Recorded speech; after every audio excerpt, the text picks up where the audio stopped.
Nadie quiere ser considerado como loco hoy día. Nadie quiere que se cuestione su cordura, pero eso es exactamente lo que le sucedió al evangelista de L. Moody a fines de los años 1800. Moody era tan poco convencional en sus métodos para difundir el evangelio, tan apasionado y celoso por compartir el evangelio con todos los que conocía y tan único en su estilo de predicación que lo llamaban Loco Moody. Pero Moody no es el único cristiano que alguna vez haya sido acusado de estar loco y fuera de sí. La historia está llena de ejemplos de hombres y mujeres que han dejado sus cómodos hogares y a veces lucrativas cuentas bancarias para ir al campo de misiones por la causa de Cristo, y como resultado se ha considerado que han perdido la cabeza. Al escribir sobre esas personas, un maestro de la Biblia dijo en 1913, cuando William Borden, de 26 años, graduado de Yale y Princeton, dejó su palacio de casa cerca de Lake Shore Drive en Chicago, regalando más de $500,000 para convertirse en un misionario del mundo musulmán. Muchos de sus contemporáneos pensaron que estaba loco, y cuando murió 6 meses después de meningitis cerebral en medio de las moscas y el calor de un hospital en Cairo, algunos estaban seguros de que estaba mentalmente desequilibrado. En 1885, cuando los 7 de Cambridge, incluyendo 7 Stud, el atleta más famoso de Inglaterra, era el mejor jugador de cricket del mundo, se fueron a China, fueron ridiculizados por su entusiasmo, una forma cortés británica de decir fanáticos locos. Pero escuchen, no son solo los misioneros dedicados los que han sido considerados locos. En 1982, la posición oficial de la Unión Soviética sobre la religión era que, y cito, creer en Dios se considera un delirio. Entonces, según esa declaración, todos nosotros somos considerados delirantes y locos por nuestra fe en Dios. Pero la verdad del asunto es que no son los cristianos los que están locos, sino el mundo de los incrédulos y sus valores los que son locos. Tengan en cuenta estas palabras de Ken Hughes mientras describe la locura del mundo y su pensamiento al revés. Ahora bien, esto no lo escribieron ayer, esto lo escribieron hace bastante tiempo atrás.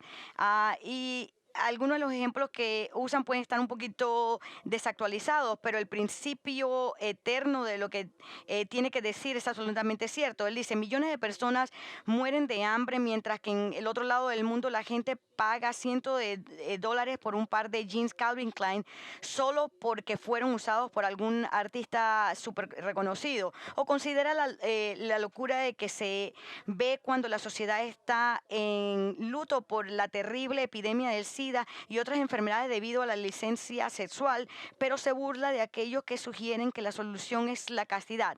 Ser fervoroso acerca de la riqueza o el poder o la ciencia o el placer o los campeonatos atléticos no es una locura desde el punto de vista del mundo, pero ser ferviente en las cosas espirituales se llama locura. Ahora, si alguna vez has sido llamado o incluso considerado como mentalmente inestable debido a su fe en Jesús, está en buena compañía. No solo está en compañía de algunos de los más grandes evangelistas y misionarios del tiempo moderno, sino que también está en compañía del gran apóstol Pablo, quien hasta donde sabemos fue el primer cristiano en ser acusado de ser loco en un lugar público. Y sucedió mientras el apóstol estaba dando su defensa en una arena al aire libre a un hombre conocido como el rey Agripa, y fue interrumpido abruptamente por el gobernador romano en ese momento, un hombre llamado Festo, quien dijo en voz alta, Pablo, estás loco, tu mucho saber te está haciendo perder la cabeza.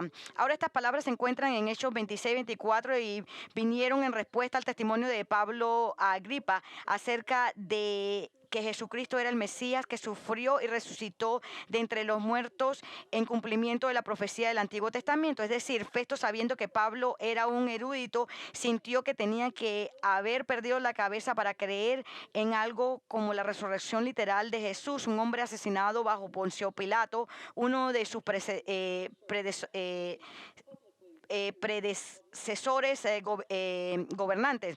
Y la razón por la que Pablo está en tal posición para ser acusado tan dramáticamente y públicamente de perder la cabeza es el tema de nuestro estudio esta mañana. Y así los invito a abrir su Biblia en Hechos 23, mientras leemos versículos 13 al 22. Dice, pasados varios días, el rey Herodes, Agripa II y Bernice llegaron a Cesarea y fueron a saludar a Festo. Cuando estuvieron allí muchos días, Festo presentó el cargo de Pablo ante el rey, diciendo, hay un hombre que Félix dejó preso, acerca del cual, estando yo en Jerusalén, los principales sacerdotes y los ancianos de los judíos presentaron acusaciones contra él, pidiendo sentencia condenatoria contra él. Yo les respondí que no es costumbre de los romanos entregar a un hombre sin que antes el acusado confronte a sus acusadores y tenga la oportunidad de defenderse de los cargos. Así que cuando se reunieron aquí sin ninguna demora, al día siguiente me senté en el tribunal y ordené traer al hombre. Levantándose los acusadores, presentaron acusaciones contra él, pero no de la clase de crímenes que yo suponía, sino que simplemente tenían contra él ciertas cuestiones sobre su propia religión y sobre cierto Jesús ya muerto, de quien Pablo afirmaba que estaba vivo. Pero estando yo perplejo cómo investigar estas cuestiones, le pregunté si estaba dispuesto a ir a Jerusalén y ser juzgado de estas cosas allá. Pero como Pablo apeló que se le tuviera bajo custodia para que el emperador Nerón diera el fallo, ordené que continuara bajo custodia hasta que yo lo enviara a César. Entonces Agripa II dijo a Festo,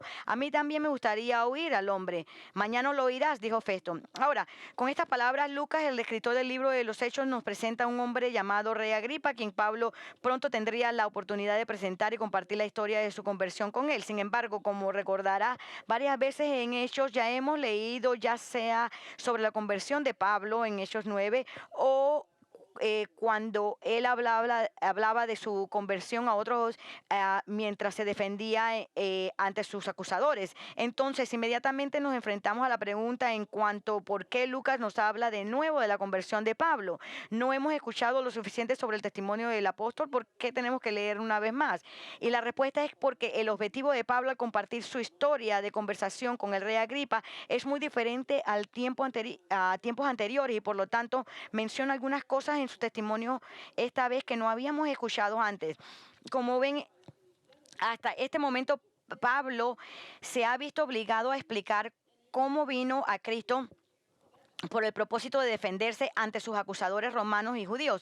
Pero ese no es el caso de Agripa. Como ven, el deseo de Pablo en compartir su testimonio ante Agripa, noten esto, era evangelístico en naturaleza. Él quería llevarlo a Cristo. Él no está siendo juzgado. Él apeló a César. Así que esto no tiene nada que ver con su defensa de estar en juicio.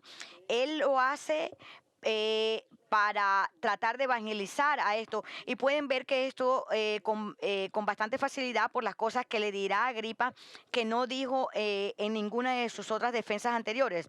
Por ejemplo, esa Agripa que Pablo apela que lo escuche con paciencia, es decir, escúchame, le dice, porque sabía que Agripa tenía una comprensión de los asuntos judíos que los líderes romanos no poseían. Y leemos en Hechos 26, 2 al 3, dice, con respecto a todo aquello de lo que los judíos me acusan, me considero afortunado, rey Agripa, de poder presentar hoy mi defensa delante de usted, sobre todo porque es experto en todas las costumbres y controversias entre los judíos, por lo cual le ruego que me escuche con paciencia. Como ven, Pablo quería que este hombre captara y comprendiera el mensaje del evangelio, lo que él quería decir, porque quería que él llegara a la fe en Cristo, por lo que le pide que lo escuchara pacientemente.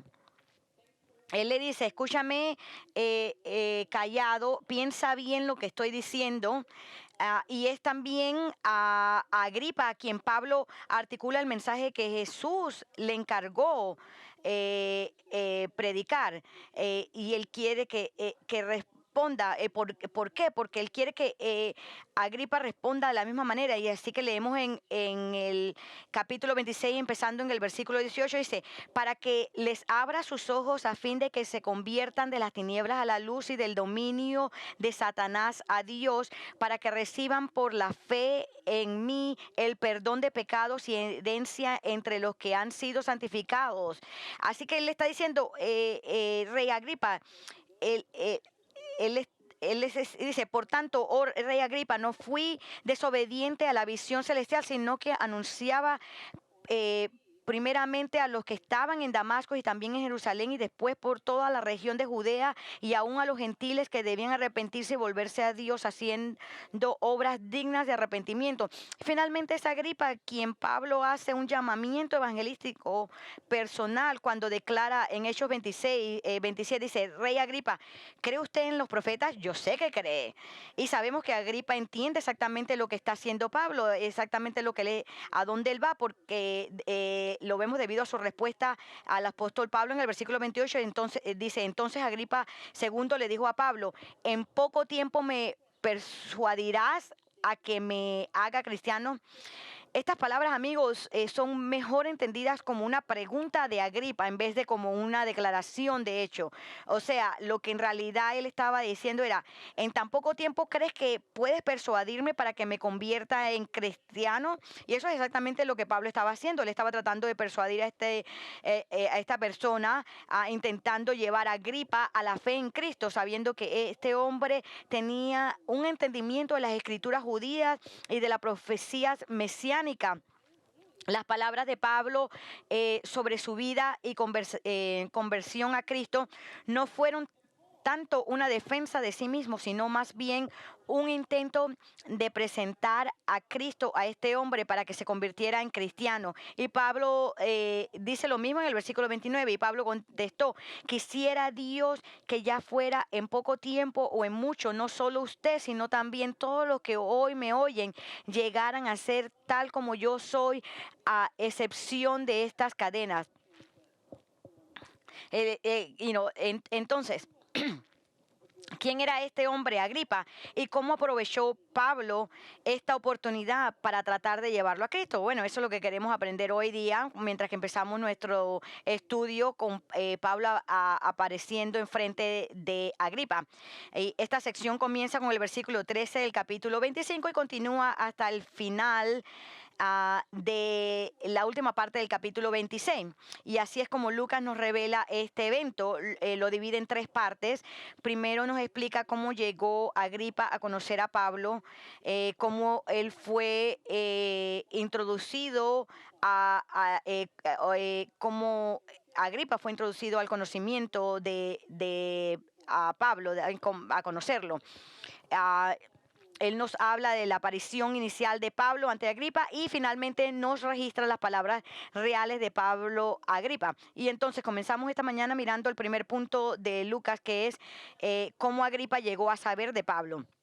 En el capítulo 25, versículo 13, dice, pasados varios días, el rey de Herodes, Agripa II y Bernice llegaron a Cesarea y fueron a saludar a Festo. Ahora, como recordarán, en nuestro último estudio nos presentaron a Festo, y ha pasado bastante tiempo de nuestro estudio por las Navidades, pero como Festo había estado recién instalado gobernador romano de Judea, habiendo reemplazado al gobernador anterior Félix, y como nuevo gobernador, Festo fue colocado en la posición de heredar a Pablo como un prisionero. Félix lo había dejado ahí, había estado en Cesarea por 2 años, Félix se va y ahora Festo lo tiene. Y aunque Pablo estaba como prisionero en Cesarea, encerrado durante todo este tiempo, los líderes judíos en Jerusalén no se habían olvidado de él y todavía estaban decididos a asesinarlo. Entonces, los primeros 12 versículos de Hechos 25 explican cómo Festo, deseando que su administración tuviera un buen comienzo, tratando de calmar las tensiones que existían entre el gobierno romano y los líderes judíos de Jerusalén, acordó darle un juicio a Pablo en Cesarea, invitando a los líderes judíos a su sala de audiencias con el propósito de presentar sus cargos contra el apóstol Pablo. Pero después de escuchar sus acusaciones y el refutar de Pablo de esas acusaciones, Festo, todavía tratando de conseguir estar en el lado bueno de los líderes judíos, ofrece un plan el cual él piensa que va a apaciguarlos. De acuerdo con la ley romana, Festo le pregunta a Pablo si estaría dispuesto a ir a Jerusalén y ser juzgado allí ante él como juez presidente. Pero Pablo, sabiendo que él nunca conseguiría un juicio justo en Jerusalén y que incluso si él estaba de acuerdo con el viaje a la ciudad, lo más probable sería un atentado contra su vida. Él rechaza la oferta del gobernador y decide ejercer su derecho legal como ciudadano romano a ser juzgado por el jefe del gobierno romano, César. Y entonces apela a César y después de consultar con sus asesores legales, Festo le dice a Pablo que su apelación ha sido concedida. Es más, no tenía ninguna otra alternativa que acceder. Y así le dice, a César has apelado, a César irás. Pero escuchen atentamente, porque si bien la decisión de Pablo de ser juzgado en Roma frente a César resolvió el problema de Festo de tener que lidiar con los líderes judíos que querían a Pablo muerto, esto creó un nuevo problema para él, el gobernador, esta vez con sus superiores en Roma, y el problema era que no sabía qué cargos imputar a Pablo. Verán, todas las acusaciones formuladas por los líderes judíos eran de naturaleza teológica y religiosa, más que política, y así ahora Festo se enfrenta al dilema de enviar a Pablo a César, pero sin saber qué cargos criminales justificaron su envío. Es decir, no tendría ningún sentido enviar a Pablo al emperador sin enumerar los crímenes de los que se le acusaba, y él no sabía cuáles eran esos crímenes. Y es durante este dilema que él ve aparecer una posible solución en forma de una visita del rey Agripa. Y ahí es donde entra en juego el versículo 13 y retorna la historia. Lucas nos dice que varios días después de que Pablo hizo su llamamiento para comparecer ante César en Roma, el rey Agripa y Bernice llegan a Cesarea con el propósito de presentar sus respetos a Festo como el nuevo gobernador de la región. Ahora, ¿quién era el rey Agripa y Bernice? ¿Y por qué su visita en este momento fue tan oportuna y significativa? Bueno, el rey Agripa fue un miembro de los famosos Herodes. Su nombre de pila era Marco Julio Agripa y su título oficial era Herodes Agripa II. Y fue el último de los Herodes que leemos en el Nuevo Testamento. Él fue el último de la línea. Él fue el gran nieto del original Herodes, conocido como Herodes el Grande, el hombre que gobernó Israel en el momento del nacimiento de Cristo y mató a todos los niños de Belén en un intento de matar al Mesías. El padre de Agripa era el Herodes de Hechos 12, quien mató al apóstol Santiago e hizo arrestar a Pedro, y poco después murió al ser devorado por gusanos porque no dio gloria a Dios. El tío abuelo de Agripa, Herodes Antipas, fue el hombre que hizo decapitar a Juan Bautista y más tarde estuvo involucrado en el juicio de Jesús. Al explicar un poco más sobre quién era el rey Agripa y su relación con el pueblo judío y Roma, así como con Bernice, un erudito escribió estas palabras: Herodes Agripa II era hijo de Herodes Agripa I de Hechos 12 y bisnieto de Herodes el Grande. Bernice era su hermana y corrían rumores de que su relación era incestuosa. Debido a que solo tenía 17 años cuando murió su padre, se le consideró demasiado joven para asumir el reino de Judía, por lo tanto volvió a gobernar por procurador.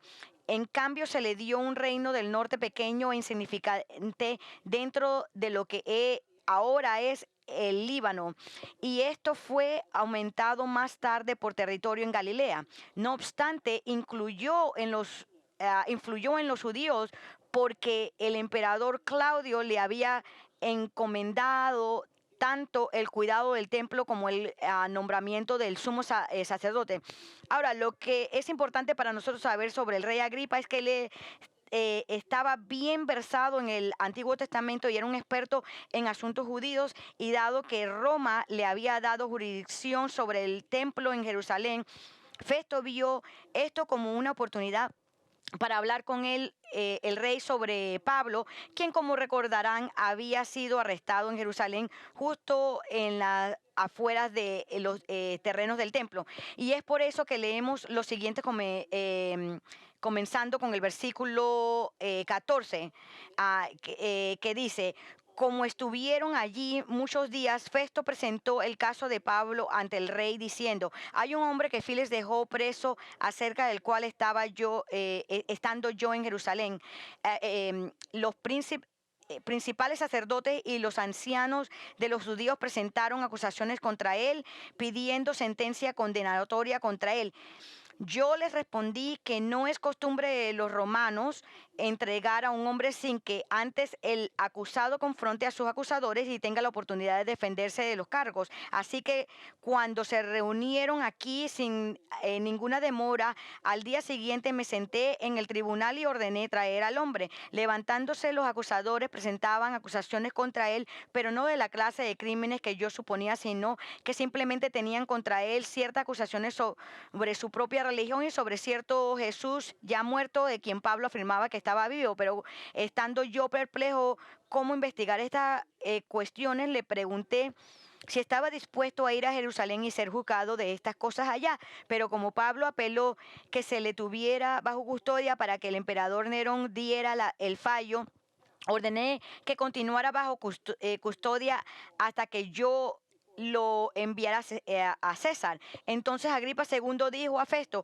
a mí también me gustaría oír el hombre. Mañana lo oirás, dijo Festo. Ahora, no necesitamos repasar estos versículos, porque al presentar el caso de Pablo ante Agripa, Festo esencialmente está resumiendo lo que ya sabemos de estudios anteriores. Sin embargo, algo nuevo que nosotros aprendemos de Festo es que no sabía qué hacer en cuanto a cómo proceder con Pablo, porque después de escuchar las acusaciones de los líderes judíos contra el apóstol, se dio cuenta de que no tenían nada que ver con los delitos contra Roma, pero eran de naturaleza religiosa, y en particular tenían que ver con un hombre llamado Jesús que había muerto, pero que Pablo afirmaba que ahora estaba vivo. Y debido a que estas acusaciones son todas de naturaleza religiosa, Festo sabe que esto estaba por arriba de su cabeza, ya que no está calificado para tomar ninguna decisión sobre estos asuntos, ni estos asuntos caen bajo su jurisdicción secular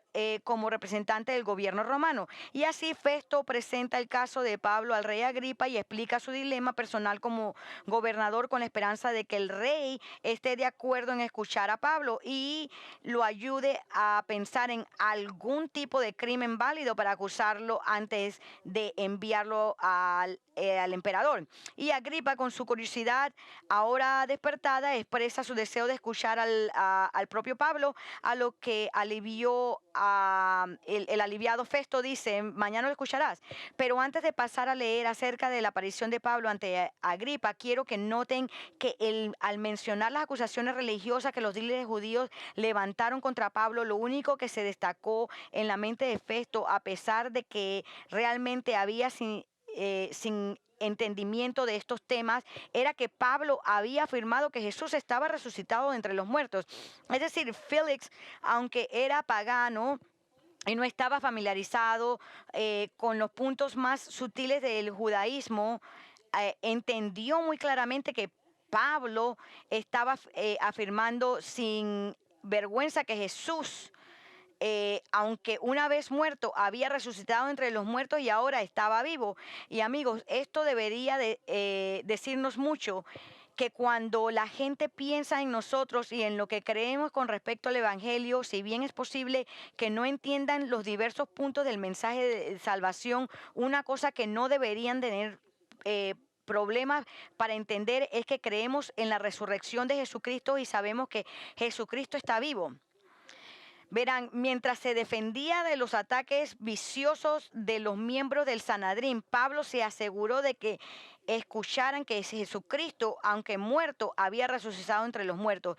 Y al hacerlo, Pablo nos enseña que si bien hay una serie de féricos cuestiones relacionadas con nuestra fe, la resurrección de Cristo es la esencial, el fundamento y la piedra angular de nuestra fe y siempre ha de ser anunciado cuando evangelizamos a personas.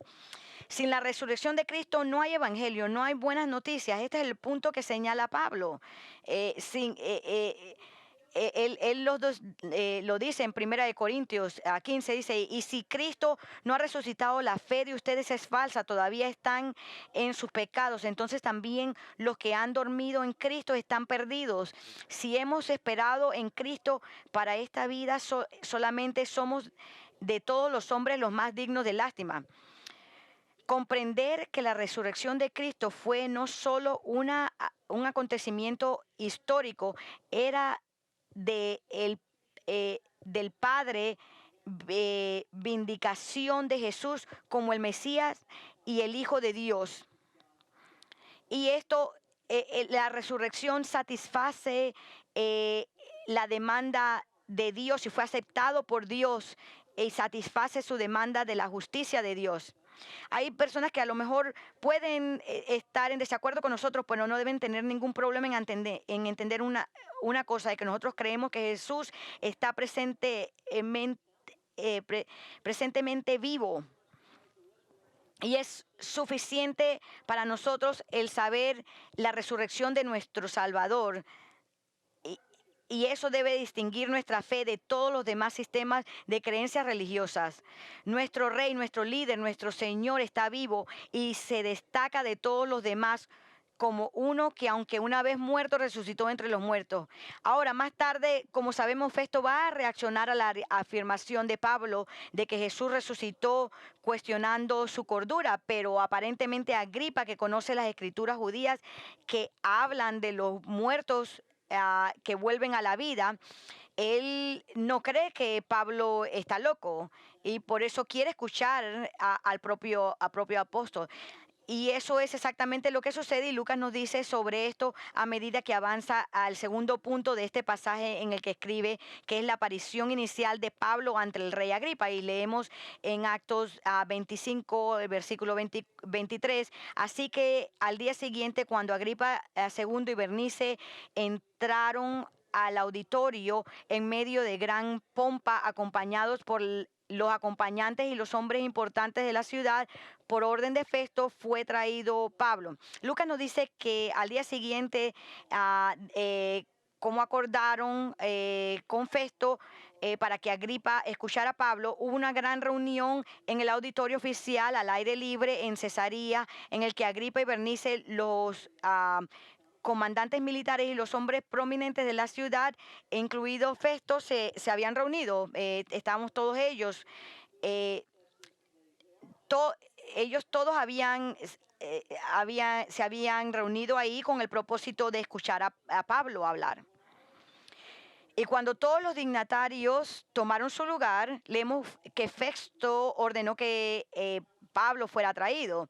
Ahora, lo sorprendente de esto es el marcado contraste entre todos estos personas que estaban en la papa y el humilde apóstol Pablo.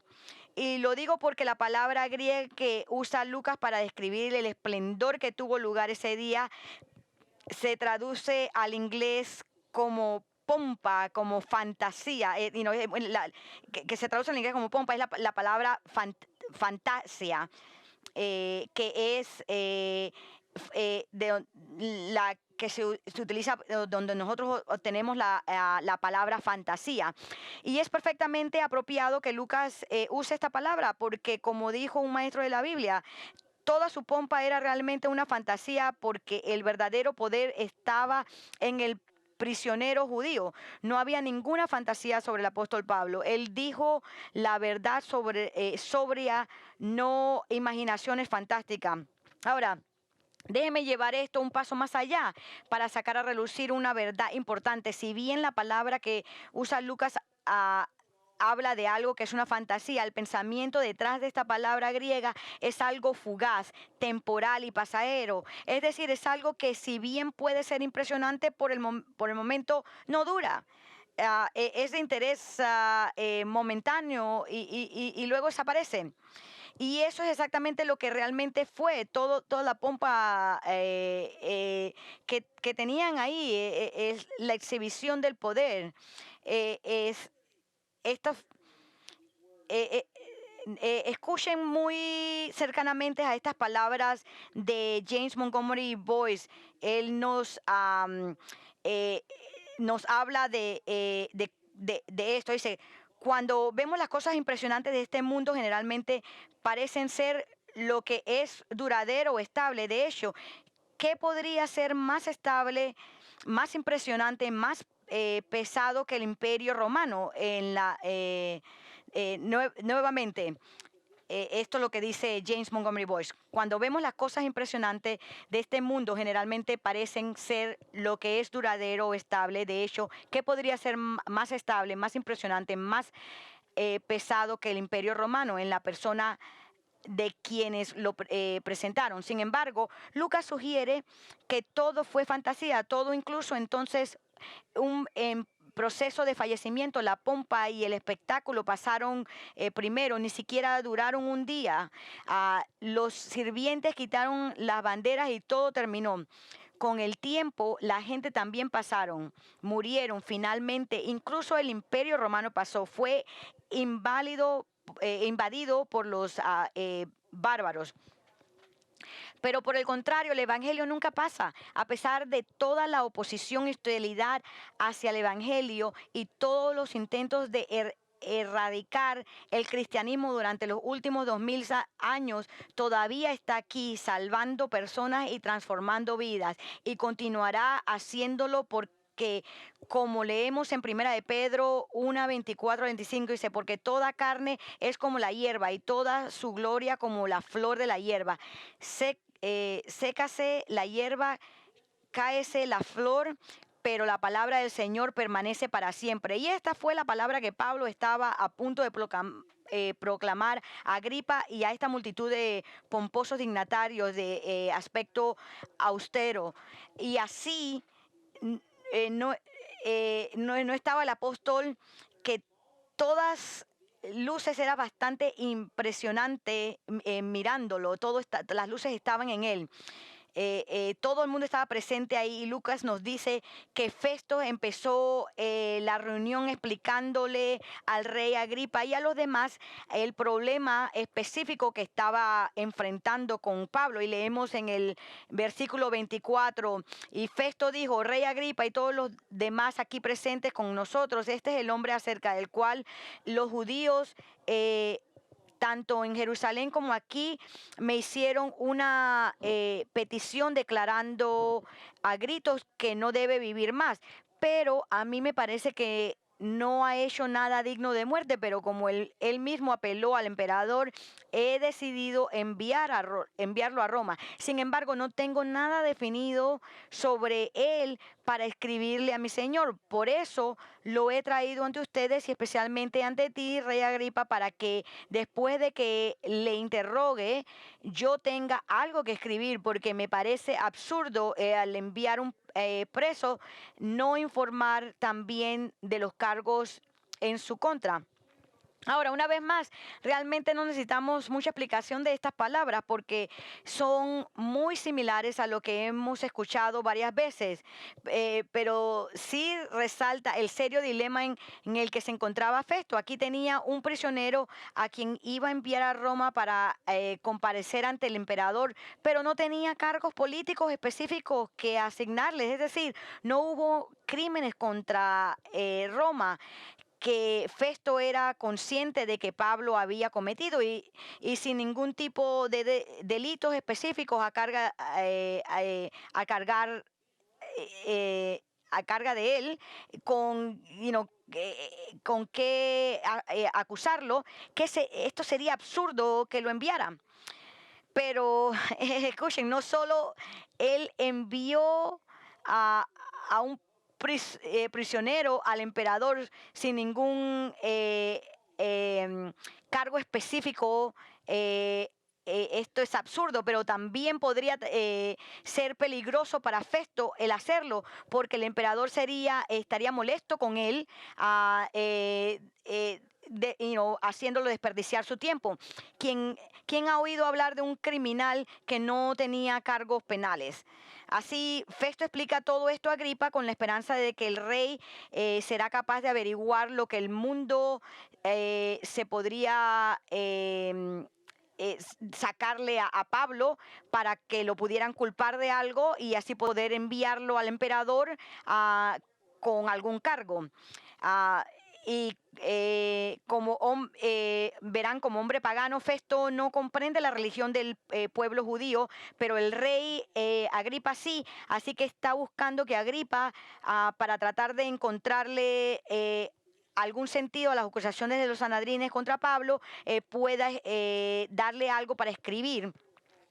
Ahora, antes de escuchar lo que Pablo tenía que decirle a Agripa, había algo que es dramático de lo que el apóstol Pablo estaba diciendo. Aquí tenemos un hombre de la familia de los Herodes que estuvo en oposición de Cristo, del Evangelio.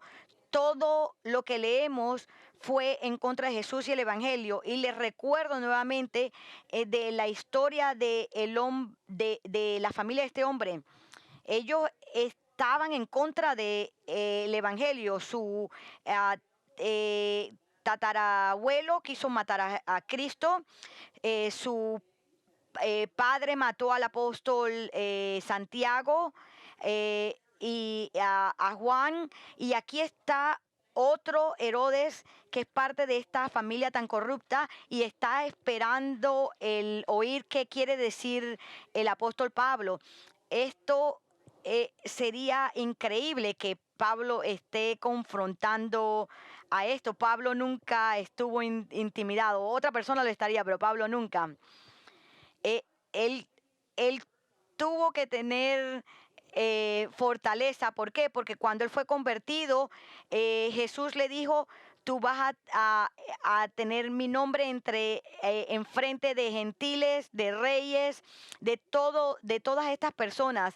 Y Pablo lo ha hecho.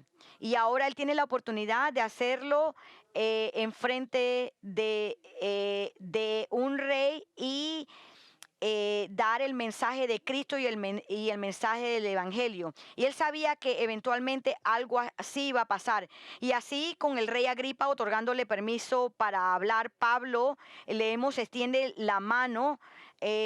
¿Por qué hace eso? Porque era una costumbre de todos los oradores de ese siglo cuando estaban a punto de dar un discurso público. Pero antes de dar una defensa de sí mismo, que en realidad está diseñada para hacer un mensaje evangelístico, Pablo expresa su gratitud por la oportunidad de presentar su caso ante el rey, como explica en los versículos 2 y 3. Dice: con respecto a todo aquello de que los judíos me acusan, me considero afortunado, oh rey Agripa, de poder presentar hoy mi defensa delante de usted, sobre todo porque es experto en todas las costumbres y controversias entre los judíos, por lo cual le ruego que me escuche con paciencia. A pesar de que Agripa era bien conocido, Pablo sabía de que él era un experto de las costumbres y la religión judía. Y por eso está muy agradecido. Verán, por primera vez, desde que él fue arrestado, Pablo finalmente tiene a alguien con autoridad que lo escuchará, que está familiarizado con las escrituras hebreas y puede entender de lo que él está hablando, a diferencia de los líderes romanos gentiles que no tenían ni idea de estos temas. Pero más que familiarizarse con las escrituras hebreas, Pablo sabe que Agripa realmente cree en las escrituras hebreas. Es decir, él es un creyente en el Dios de Israel y tiene fe en el Antiguo Testamento, como lo que nosotros llamamos el Antiguo Testamento como la palabra de Dios. Y sabemos que fue el caso por lo que Pablo luego le dice a Agripa durante su mensaje para él, en el versículo 27, él dice: Rey Agripa, ¿cree usted en los profetas? Yo sé que cree. Ahora, lo que es interesante acerca de Agripa y sus creencias en los profetas del Antiguo Testamento y sus escritos es que él no era judío. Los Herodes eran edomitas, lo que significa que eran descendientes de Esaú, el hermano gemelo de Jacob. Pero aunque no era judío físicamente, el rey Agripa había acogido el judaísmo en algún momento y el Dios de Israel como su sistema de creencias. Y debido a que el rey Agripa es un creyente del Antiguo Testamento y muy versado en asuntos bíblicos, Pablo le ruega que sea paciente y escuche todo lo que tiene que decir, especialmente porque el apóstol deseaba llevar a este hombre a Cristo. Ahora, como ya les dije, la defensa de Pablo en este punto está a punto de darle a Agripa, es en realidad de naturaleza evangelística. Y de manera similar a las otras veces que Pablo ha dado su testimonio personal en ellos, lo divide en tres partes, como era antes de su conversión real y su vida después de su conversión. Pero escuchen atentamente, si bien hay similitudes con las otras veces que él ha dado su testimonio, lo que Pablo le dice a Agripa es un poco diferente, y es diferente porque el propósito del apóstol ahora es tratar de persuadir al rey para que se convierta en cristiano. Por lo tanto, conociendo el conocimiento del rey sobre el judaísmo y su creencia en el Antiguo Testamento, Pablo le da a su testimonio un sabor muy judío, y lo hace porque quiere que el rey Agripa, que aunque Idumeo y leal a Roma, fue sin embargo eh, eh, de creencias judías, eh, y que puede entender, mientras que sus oponentes de Jerusalén lo han tratado como un traidor a su patrionismo judío, que no era de esa manera, porque lo que ahora creen acerca de Jesús se viene y sale, está arraigado en el judaísmo y la verdad bíblica del Antiguo Testamento. Y así él empezó su mensaje a Agripa al afirmar lo que era antes de conocer a Jesucristo, y hace hincapié en su vida como un fariseo judío celoso.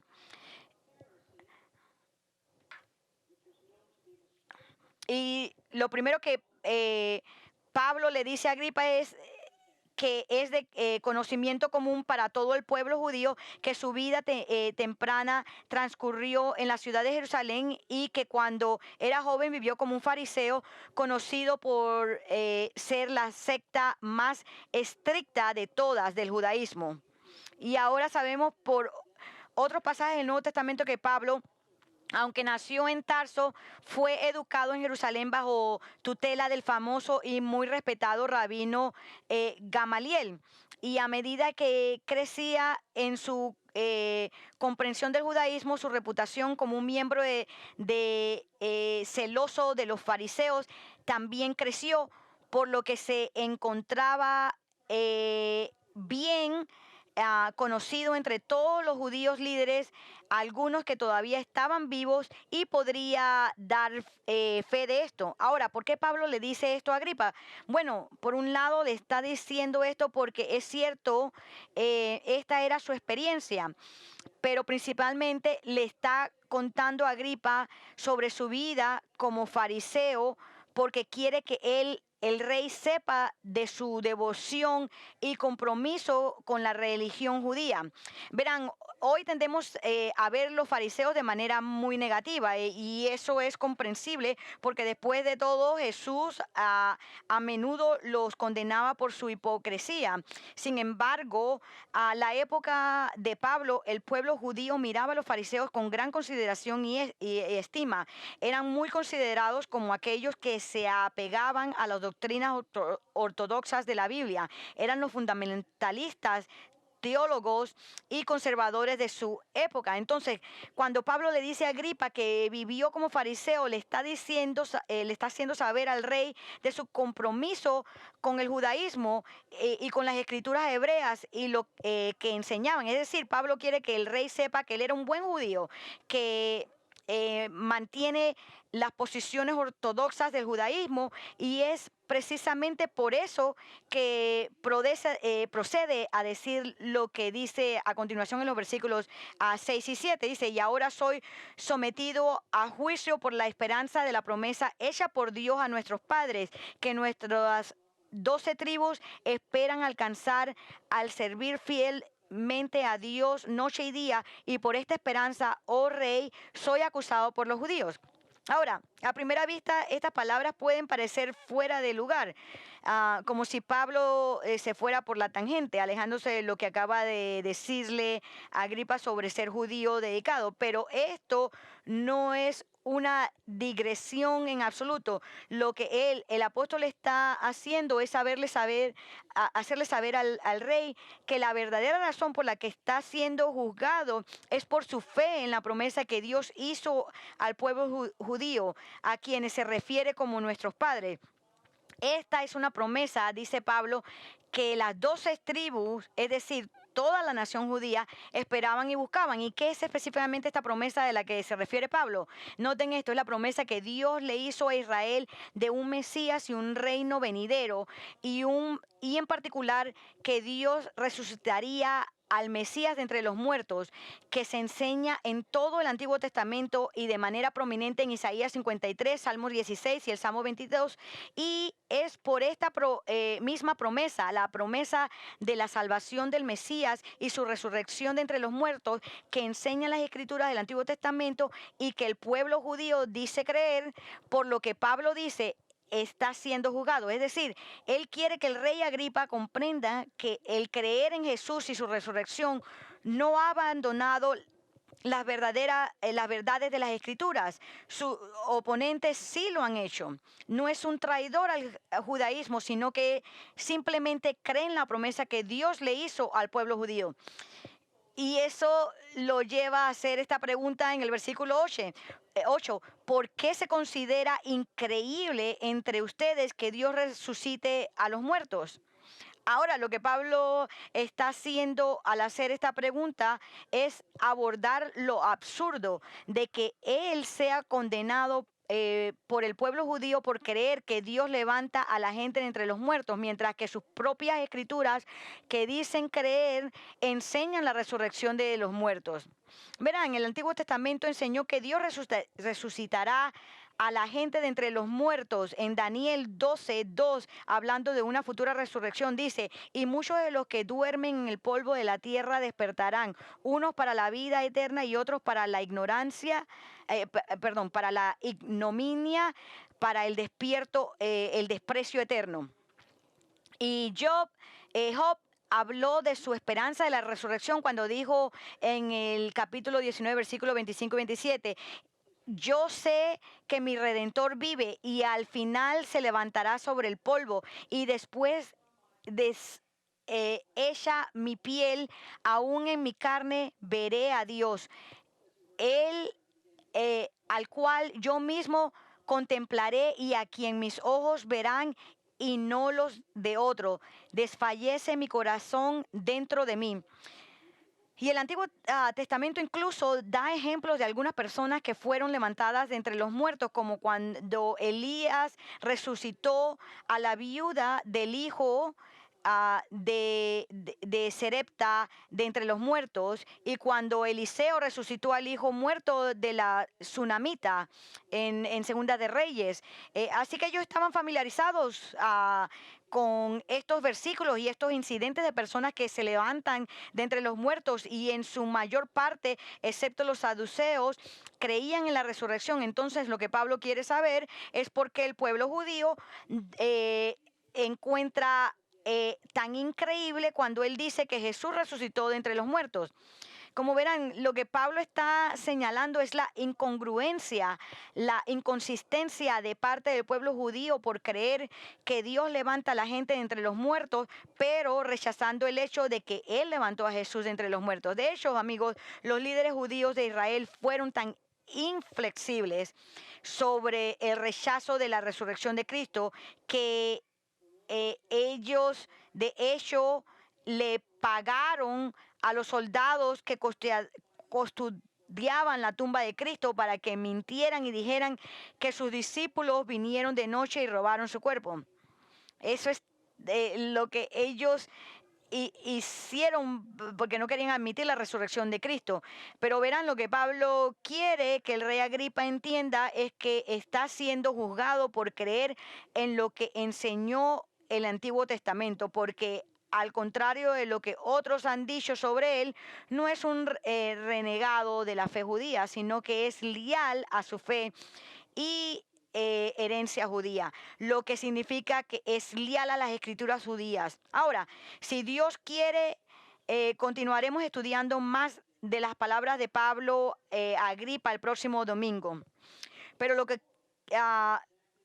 quieren llevarse con ustedes de nuestro estudio de hoy es el hecho de que Jesús realmente se levantó de entre los muertos, y al hacerlo tenemos toda la evidencia que necesitamos para creer que Él es exactamente quien decía ser, el Mesías y el Salvador, y su resurrección es toda la seguridad que necesitas de que Dios el Padre está satisfecho con su muerte y ha perdonado tus pecados si has confiado en Cristo para tu salvación.